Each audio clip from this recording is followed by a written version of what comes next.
ओम शांति। आज 22 अगस्त 2021 अव्यक्त बाप दादा रिवाइज 7/3/1988। हेडिंग है भाग्यवान बच्चों के श्रेष्ठ भाग्य की लिस्ट। भाग्यवान बच्चों के श्रेष्ठ भाग्य की लिस्ट। आज भाग्य विधाता बाप दादा अपने भाग्यवान बच्चों को देख रहे हैं। हर एक ब्राह्मण बच्चे का भाग्य दुनिया की साधारण आत्माओं में से अति श्रेष्ठ है, क्योंकि हर एक ब्राह्मण आत्मा कोटों में से कोई और कोई में भी कोई है। कहाँ 550 करोड़ आत्माएं और कहाँ आप ब्राह्मणों का छोटा सा संसार है। उनों के अंतर में कितने थोड़े हो, इसलिए अज्ञानी अनजान आत्माओं के अंतर में आप सभी ब्राह्मण श्रेष्ठ भाग्यवान हो। बाप दादा देख रहे हैं कि हर एक ब्राह्मण के मस्तक पर भाग्य की रेखा बहुत स्पष्ट तिलक के समान चमक रही है। हद के ज्योतिषी हाथों की रेखा देखते हैं, लेकिन यह दिव्य ईश्वरीय भाग्य की रेखा हर एक के मस्तक पर दिखाई देती है। जितना श्रेष्ठ भाग्य, उतना भाग्यवान बच्चों का मस्तक सदा अलौकिक लाइट में चमकता रहता है। भाग्यवान बच्चों की और निशानियाँ क्या दिखाई देगी? सदा मुख पर ईश्वरीय रूहानी मुस्कुराहट अनुभव होगी। भाग्यवान के नयन अर्थात दिव्य दृष्टि किसी को भी सदा खुशी की लहर उत्पन्न कराने के निमित्त बनती है। जिसको भी दृष्टि मिलेगी वह रूहानियत का, रूहानी बाप का, परमात्मा याद का अनुभव करेगा। भाग्यवान आत्मा के संपर्क में हर एक आत्मा को हल्कापन अर्थात लाइट की अनुभूति होगी। ब्राह्मण आत्माओं में भी नंबरवार तो अंत तक ही रहेंगे, लेकिन निशानियां नंबरवार सभी भाग्यवान बच्चों की है। आगे और भी प्रत्यक्ष होती जाएगी। अभी थोड़ा समय को आगे बढ़ने दो। थोड़े समय में जब अति और अंत दोनों ही अनुभव होगा, तो चारों ओर अनजान आत्माएं हद के वैराग्य वृत्ति में आएगी और आप भाग्यवान आत्माएं बेहद के वैराग्य वृत्ति के अनुभव में होगी। अभी तो दुनिया वालों में भी वैराग्य नहीं है। अगर थोड़ी बहुत रिहर्सल होती भी है तो और ही अलबेलेपन की नींद में सो जाते हैं कि यह तो होता ही रहता है। लेकिन जब अति और अंत के नज़ारे सामने आएंगे तो स्वतः ही हद की वैराग्य वृत्ति उत्पन्न होगी और अति टेंशन अर्थात तनाव होने के कारण सभी का ध्यान अर्थात अटेंशन एक बाप तरफ से आवाज़ निकलेगी, एक बाप तरफ जाएगा। उस समय सर्व आत्माओं के दिल से आवाज़ निकलेगी कि सबका रचयिता, सभी का बाप एक है और बुद्धि अनेक तरफ से निकल एक तरफ स्वतः ही जाएगी। ऐसे समय पर आप भाग्यवान आत्माओं की बेहद के वैराग्य वृत्ति की स्थिति स्वतः और निरंतर हो जाएगी और हर एक के मस्तक से भाग्य की रेखाएं स्पष्ट दिखाई देगी। अभी भी श्रेष्ठ भाग्यवान बच्चों की बुद्धि में सदा क्या रहता? भगवान और भाग्य। अमृत वेले से अपने भाग्य की लिस्ट निकालो। भाग्यवान बच्चों को अमृत वेले स्वयं बाप उठाते भी हैं और आह्वान भी करते हैं। जो अति स्नेही बच्चे हैं, उनों का अनुभव है कि सोने में चाहे तो कोई सोने नहीं दे रहा है, सोने भी चाहे तो कोई सोने नहीं दे रहा है, कोई उठा रहा है, बुला रहा है, ऐसे अनुभव होता है ना। अमृत वेले से अपना भाग्य देखो। भक्ति में देवताओं को भगवान समझ भक्त घंटी बजाकर उठाते हैं और आपको भगवान खुद उठाते हैं। कितना भाग्य है। अमृत वेले से लेकर बाप बच्चों के सेवादारी बन सेवा करते और फिर आह्वान करते, आओ बाप समान स्थिति का अनुभव करो, मेरे साथ बैठ जाओ। बाप कहाँ बैठा है? ऊंचे स्थान पर और ऊंची स्थिति में। जब बाप के साथ बैठ जाएंगे तो स्थिति क्या होगी? मेहनत क्यों करते हो? साथ में बैठ जाओ तो संग का रंग स्वतः ही लगेगा। स्थान के प्रमाण स्थिति स्वतः ही होगी। जैसे मधुबन के स्थान पर आते हो तो स्थिति क्या हो जाती है? योग लगाना पड़ता है या योग लगा हुआ ही रहता है? तभी तो यहाँ ज़्यादा रहने की इच्छा रखते हो ना। अभी सबको कहें और 15 दिन रह जाओ तो खुशी में नाचेंगे ना। तो जैसे स्थान का स्थिति पर प्रभाव पड़ता है, ऐसे अमृत वेले या तो परम धाम में या सूक्ष्म वतन में चले जाओ, बाप के साथ बैठ जाओ। अमृत वेला शक्तिशाली होगा तो सारा दिन स्वतः ही मदद मिलेगी। तो अपने भाग्य को स्मृति में रखो, वह मेरा भाग्य। दिनचर्या ही भगवान से शुरू होती। फिर अपना भाग्य देखो, बाप स्वयं शिक्षक बन कितना दूर देश से आपको पढ़ाने आता है। लोग तो भगवान के पास जाने के लिए प्रयत्न करते और भगवान स्वयं आपके पास शिक्षक बन पढ़ाने आते हैं। कितना भाग्य है। और कितने समय से सेवा की ड्यूटी बजा रहे हैं। कभी सुस्ती करता है, कभी बहाना लगाता है, आज सिर दर्द है, आज रात्रि को सोए नहीं हैं। तो जैसे बाप अथक सेवादारी बन सेवा करते हैं, तो बाप समान बच्चे भी अथक सेवाधारी। अपनी दिनचर्या देखो। बाबा कहते हैं अपनी दिनचर्या देखो, कितना बड़ा भाग्य है। बाप सदा स्नेही सिकिलधे बच्चों को कहते हैं, कोई भी सेवा करते हो, चाहे लौकिक चाहे अलौकिक, चाहे परिवार में चाहे सेवा केंद्रों पर, कोई भी कर्म करो, कोई भी ड्यूटी बजाओ, लेकिन बाबा कहते हैं कोई भी ड्यूटी बजाओ, लेकिन सदा यह अनुभव करो कि करावनहार करा रहा है। मुझ निमित्त करणहार द्वारा मैं सेवा करने के लिए निमित्त बना हुआ हूँ। करावनहार करा रहा है। यहाँ भी अकेले नहीं हो। करावनहार के रूप में बाप कर्म करने समय भी साथ है। आप तो सिर्फ निमित्त हो। भगवान विशेष करावनहार है। अकेले करते ही क्यों हो? अकेला मैं करता हूँ, यह भान रहता है तो यह मैंपन माया का दरवाजा है। फिर कहते हो माया आ गई।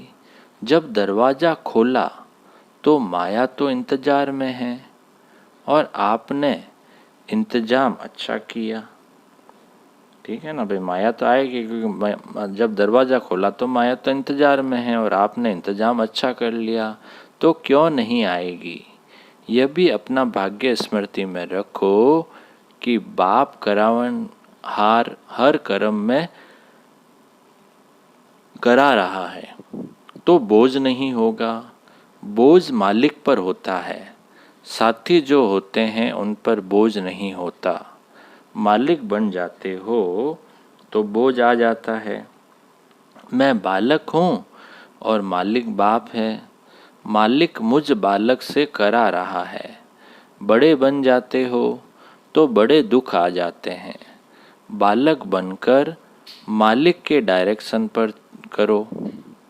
बालक बनकर मालिक के डायरेक्शन पर करो। कितना बड़ा भाग्य है।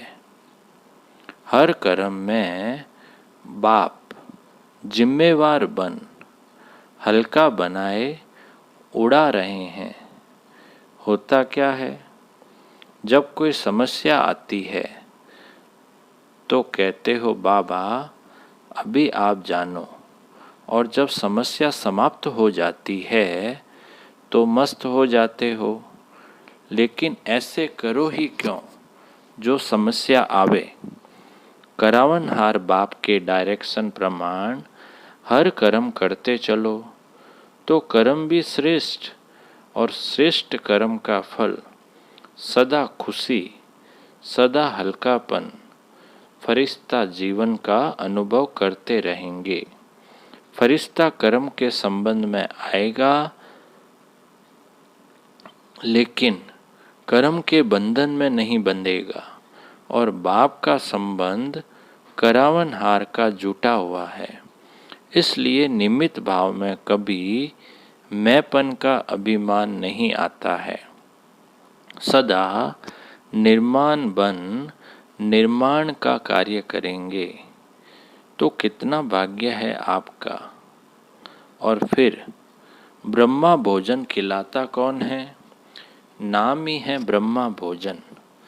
ब्रह्म भोजन नहीं, ब्रह्मा भोजन। तो ब्रह्मा यज्ञ का सदा रक्षक है। हर एक यज्ञ वश व ब्रह्मा वश के लिए ब्रह्मा बाप द्वारा ब्रह्मा भोजन मिलना ही है। लोग तो वैसे ही कहते कि हमको भगवान खिला रहा है, मालूम है नहीं भगवान क्या, लेकिन खिलाता भगवान है। लेकिन ब्राह्मण बच्चों को तो बाप ही खिलाता है। चाहे लौकिक कमाई भी करके पैसे जमा करते, उसी से भोजन मंगाते भी हो, लेकिन पहले अपनी कमाई भी बाप की भंडारी में डालते हो।